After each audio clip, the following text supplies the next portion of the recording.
तो पिछले दिनों मैं एक सेमिनार अटेंड करने गया था। वहां मुझे एक लड़का मिला जिसकी उम्र शायद 25 से 30 साल या मैक्सिमम 30 से 32 साल होगी, उससे ज्यादा उसकी उम्र नहीं होगी। उसने मुझसे एक बहुत ही अच्छा सवाल पूछा कि सर मुझे 7 करोड़ रुपए चाहिए, मुझे बताइए कि मैं कितने रुपए की एसआईपी करूं।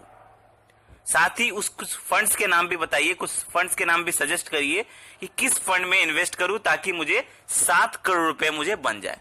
ठीक है, तो उन भाई साहब को पैसे चाहिए, कब चाहिए? जब उनकी एज रिटायरमेंट की हो जाए, यानी 60 साल की उम्र पर उन्हें 7 करोड़ रुपए उनके बैंक अकाउंट में चाहिए। तो कितने रुपए की एसआईपी करे कि 7 करोड़ रुपए उनके हो जाए? तो अगर आप भी 30 साल के आसपास है, 32 साल 35 साल के आसपास है, तो अगर आपको भी 7 करोड़ रुपए चाहिए रिटायरमेंट की एज तक, तो आपको कितने रुपए की एसआईपी करनी होगी, कौन से फंड में इन्वेस्ट करना होगा, वो सब कुछ अब आपको स्टेप बाय स्टेप एकदम डिटेल में बताएंगे। इस वीडियो के कैलकुलेशन के साथ, पूरे वीडियो के साथ लास्ट तक बने रहें, क्योंकि वीडियो आपको बताएगी कैसे आप 7 करोड़ रुपए तक पहुंच सकते हैं। विथ रियलिस्टिक अमाउंट है ये एकदम। और अगर आप सही ढंग से इन्वेस्ट करते हैं, सही अमाउंट से इन्वेस्ट करते हैं और प्रॉपर एलोकेशन के साथ किस फंड में इन्वेस्ट करना है उसके हिसाब से इन्वेस्ट करते हैं, तो आपके अकाउंट में भी 7 करोड़ रुपए होंगे एट द एज ऑफ 60। ठीक है, तो इस वीडियो के लास्ट तक बने रहें। वीडियो बहुत ही इंफॉर्मेटिव होने वाली है और आपको बहुत बड़ा पैसा बना के दे सकती है अगर आप सही ढंग से इन्वेस्टमेंट करते हैं तो चलिए इस वीडियो को शुरू करते हैं। हम सबसे पहले बताते हैं कि अगर 7 करोड़ रुपए चाहिए तो कितने की एसआईपी करनी होगी, पहले ये समझ लीजिए। उसके बाद हम आपको फंड्स के नाम भी बताएंगे कि कैसे किस फंड्स में इन्वेस्ट करना होगा। ठीक है, तो पहला बात तो ये है, समझ लीजिए आपकी एज, एग्जाम्पल अगर आपकी एज है 30 ईयर्स, 30 साल है आपकी एज, या 30 साल के आसपास है, 32 साल 28 साल, मतलब इसके आसपास है। ठीक है, 30 साल के आसपास है और आपको चाहिए रिटायरमेंट के टाइम तक, यानी जब आपकी एज 60 साल हो जाएगी तो आपको चाहिए 7 करोड़ रुपए। ह्यूज अमाउंट, बहुत बड़ा अमाउंट है, लेकिन ये अचीवेबल है, ये पाया जा सकता है विथ एसआईपी। एसआईपी ही एक ऐसा चीज है जो छोटा अमाउंट आपका बड़ा बना देगा। ये कैसे बनाएगा हम आपको कैलकुलेशन दिखाएंगे।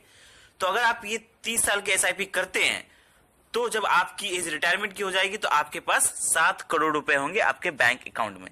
तो चलिए हम आपको सबसे पहले कैलकुलेशन की तरफ ले चलते हैं, उसके बाद आपको फंड्स के नाम भी बताएंगे और डिटेल में बताएंगे कौन सा फंड किस टाइप से आपको कितना एलोकेशन के साथ इन्वेस्ट करना है। ठीक है, कितना पैसा आपको किस फंड में लगाना है ये भी बताएंगे, तो वीडियो का लास्ट तक जरूर बने रहे। सबसे पहले हम आपको कैलकुलेशन की तरफ ले चलते हैं। कैलकुलेशन आपके स्क्रीन पर दिख रहा होगा, एक एसआईपी कैलकुलेटर, जिसमें आपको दिखेगा कि 7 करोड़ रुपए अगर आपको पाने हैं तो कितना इन्वेस्ट करना होगा। तो दोस्तों इसमें आप साफ देख सकते हैं कि मंथली इन्वेस्टमेंट है आपका 10,000 रुपए। अगर आप 10,000 रुपए पर मंथ इन्वेस्ट करते हैं तो 7 करोड़ रुपए तक पहुंच सकते हैं। कैसे? ये देखिए, रेट ऑफ रिटर्न हमने पकड़ा हुआ है 15%। 15% क्यों पकड़ा हुआ है? क्योंकि लॉन्ग टर्म में आपको आराम से 15% मिल जाएगा और जिस फंड्स के नाम मैं बताऊंगा इस वीडियो का लास्ट में, उसमें अगर आप इन्वेस्ट करते हैं तो उससे ज्यादा का ही रिटर्न इन फंड्स ने पिछले कई सालों से दिया है। लेकिन फिर भी मैंने लमसम ऑन एन एवरेज पकड़ा हुआ है 15% रेट, इससे ज्यादा ही मिलने का चांस है, फिर भी मैंने 15% पकड़ा हुआ है। इन्वेस्ट अमाउंट 10,000 रुपए अगर पर मंथ इन्वेस्ट करते हैं तो आपका पैसा जो जमा होगा वो होगा 30 सालों के अंदर। टाइम पीरियड में लग जाएगा 30 साल, जैसे मैंने पहले ही बताया था वीडियो के शुरुआत में, 30 साल। इसमें आपका पैसा जमा होगा 36 लाख रुपए आपका पॉकेट से इन्वेस्ट होगा। ठीक है, आपका पॉकेट से पैसा जो जमा होगा वो होगा 36 लाख रुपए। लेकिन अब गौर करिए, इसमें वैल्यू कितना मिल रहा है आपको? 7 करोड़ रुपए से ज्यादा, 7 करोड़ रुपए आपको वैल्यू मिलेगा इन टोटल। ठीक है, रिटर्न पे गौर करिए, रिटर्न ही आपको यहां पर मिल रहा है तकरीबन 6 करोड़ 64 लाख रुपए से ज्यादा आपको रिटर्न मिल रहा है। 6 करोड़ 64 लाख रुपीस आपको सिर्फ रिटर्न मिल रहा है और आपका इन्वेस्ट अमाउंट जोड़ के आपको मिल रहा है 7 करोड़ रुपए जब आपकी एज रिटायरमेंट की हो जाएगी, यानी कि 60 ईयर्स। तो ये तो हो गया आपका कैलकुलेशन कि कितने रुपए आप इन्वेस्ट करेंगे। 10,000 रुपए आप इन्वेस्ट करेंगे तो आप बन सकते हैं। लेकिन सबसे जरूरी चीज है कि कौन से फंड में इन्वेस्ट करें, क्योंकि फंड सेलेक्ट करना बहुत जरूरी है, तभी तो आप उस अमाउंट तक पहुंच पाएंगे। तो सबसे पहले आप ये समझ लीजिए कि आपका इन्वेस्टमेंट अमाउंट कितना है, 10,000 रुपए। आप इन्वेस्ट कितना कर रहे हैं? 10,000 रुपए आप पर मंथ इन्वेस्ट करें। अब 10,000 रुपए का 10,000 तो आप एक ही फंड में नहीं डाल सकते ना, आपको अलग अलग कैटेगरी में अपने पैसे को डिवाइड करना है। मैं हमेशा कहता हूं पैसे को अलग अलग कैटेगरी में डिवाइड कर लीजिए कि कुछ पैसे स्मॉल कैप में डालिए, कुछ मिड कैप में डालिए, कुछ लार्ज कैप में डालिए, कुछ इंडेक्स फंड में डालिए। ठीक है, 3-4 टाइप के फंड्स में पैसा डालिए ताकि डाइवर्सिफिकेशन का आपको फायदा मिले और लॉन्ग टर्म में आपको बहुत अच्छा रिटर्न मिले।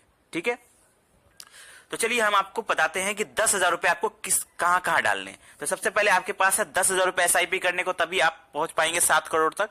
तो अगर आप 10,000 रुपए की SIP करते हैं तो ये देखिए मैंने आपके स्क्रीन पर लिख दिया है कि किस फंड में आपको कितना पैसा डालना है। उसके बाद फंड्स के नाम भी बताऊंगा अभी मैं, पहले आपको ये बता दूं कि किस फंड में आपको कितना डालना है, मतलब किस कैटेगरी के फंड में आपको कितना डालना है। तो देखिए यहाँ पे स्क्रीन पे आपको दिख रहा होगा 10,000 है, 10,000 में से 4,000 रुपए आपको स्मॉल कैप वाले फंड्स में डालना है। नाम भी बताऊंगा, स्मॉल कैप वाले फंड के नाम भी बताऊंगा, सारे फंड्स के नाम बताऊंगा। तो 4,000 रुपए आपको डालना है स्मॉल कैटेगरी के फंड में, ठीक है, स्मॉल कैप वाले। उसके बाद 3,000 रुपए आपको डालना है मिड कैप वाले फंड्स में, ठीक है, मिड कैप वाले फंड्स में आपको डालना है 3,000 रुपए। 2,000 रुपए आपको डालना है लार्ज कैप वाले फंड्स में, ठीक है, नाम सबके नाम बताऊंगा मैं। उसके बाद 1,000 रुपए आपको डालना है इंडेक्स फंड के किसी फंड में, ठीक है। तो 4,000, 3,000, 2,000 और 1,000 टोटल मिला के आपका हो गया, कितना हो गया, 10,000 रुपए। मतलब ये 10,000 रुपए आपको अलग अलग कैटेगरी में डाल देना है। अब फंड्स के नाम बताता हूं, चलिए मैं कुछ फंड्स के नाम बताता हूं। स्मॉल कैप की अगर हम बात करें तो 4,000 रुपए की आपको SIP करनी है स्मॉल कैप में।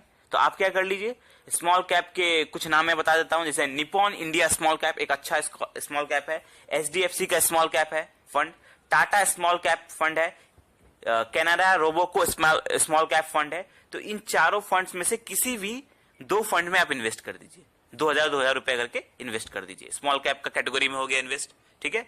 उसके बाद आता है mid cap fund. Mid cap fund जो है उसके कुछ मैं नाम बता देता हूं, वो हो गया आपका SBI magnum fund, Mirae asset mid cap fund, Motilal Oswal mid cap fund, ठीक है। इन तीनों फंड्स में से किसी एक फंड में आप मिड कैप में इन्वेस्ट कर सकते हैं, ठीक है। जब आप इसमें इन्वेस्ट कर देंगे तो आपका मिड कैप में इन्वेस्टमेंट जाएगा। स्मॉल कैप में आपने कर दिया, 2 कर दिया, मिड कैप में भी आपने कर दिया। चलिए अब हम आपको बताते हैं लार्ज कैप जो हमने बताया था 2,000 रुपए वाला। तो लार्ज कैप में अगर आप इन्वेस्ट करना चाहते हैं तो उसमें आपका हो गया, एक हो गया ICICI प्रूडेंशियल अच्छा परफॉर्म कर रहा है, और SBI ब्लू चिप का फंड भी बहुत अच्छा परफॉर्म कर रहा है लार्ज कैप के कैटेगरी में, ठीक है। तो आप लार्ज कैप के कैटेगरी में भी इसमें इन्वेस्ट कर सकते हैं। चलिए अब हम लास्ट बताते हैं, अगर इंडेक्स फंड में आपको इन्वेस्ट करना है 1,000 रुपए, तो बहुत अच्छा परफॉर्म कर रहा है पिछले कई सालों से, वो है बंधन निफ्टी 50 इंडेक्स फंड, बहुत अच्छा परफॉर्म कर रहा है। नहीं तो आप निपॉन इंडिया का इंडेक्स फंड भी सेलेक्ट कर सकते हैं। तो ये जो फंड्स है, चारों फंड्स के नाम बता दिए, स्मॉल कैप के भी बता दिए, मिड कैप के भी बता दिए, लार्ज कैप के भी बता दिए और इंडेक्स के भी बता दिए मैंने। तो इन आपको प्रॉपर कैलकुलेशन के साथ इन्वेस्ट करना है, ये नहीं कि सारा का सारा पैसा एक ही में डाल दे, ऐसा नहीं करना है। आपको चारों कैटेगरी में अलग अलग पैसा अमाउंट के साथ डालना है। आई होप आपको एक कैलकुलेशन समझ में आ गया होगा कि कैसे 10,000 रुपए के SIP से आप 7 करोड़ रुपए तक पहुंच सकते हैं। कोई भी डाउट है, कोई भी क्वेश्चन है, आप कमेंट में पूछे। वीडियो अच्छा लगा हो तो लाइक करें और ऐसे ही जबरदस्त फाइनेंशियल वीडियो पाने के लिए हमारे चैनल को सब्सक्राइब करें। धन्यवाद।